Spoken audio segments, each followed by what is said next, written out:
বাংলাদেশে থাকতে ভাবতাম যে বিদেশ যাবো, বিদেশ যাইয়া মাসে 70,000 80,000 টাকা ইনকাম করবো। কিন্তু কিসের ইনকাম? এই জায়গায় আইসা ঠিক মতনে নিজেই চলতে পারি না। আর বিদেশ জিনিসটা এতটা সহজ না যতটা সহজ মানুষে ভাবে। এই বিদেশে যারা আইছে একমাত্র তারাই বলতে পারে যে বিদেশের পরিস্থিতি কিরকম। আমরা তো সবাই অনেক স্বপ্ন নিয়ে থাকি, কিন্তু আসলে আমাদের স্বপ্নগুলো সবসময় পূর্ণ হয় না। কারণ প্রবাসে যারা আসে তারা কইলাম অনেক বড় স্বপ্ন নিয়ে আসে। আর এই স্বপ্ন নিয়ে সবাই চায় ভালো কিছু করতে, কিন্তু সবার জীবনে সবসময় ভালো কিছু হয় না, সবার জীবনে ভালো কিছু থাকে না।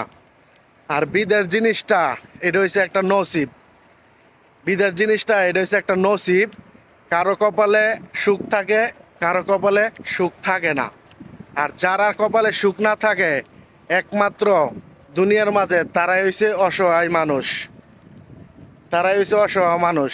আর যাদের কপালে সুখ আছে তারা তো ভাই বাড়ি গাড়ি কইরা নতুনভাবে বিয়া শাদি কইরা দিনকাল ভালো যাইতাছে। আজকা এই স্বপ্ন নিয়া বিদেশ আইছি, বিদেশ হওয়ার পরে স্বপ্ন তো পূর্ণই হইতাছে না, আরও নিজের জীবনটা শেষ হইতাছে। তো জানি না এই জীবন আর কতদিন এরকমভাবে থাকতে হইব প্রবাসে। কষ্ট করতাছি, আরও কষ্ট করমু।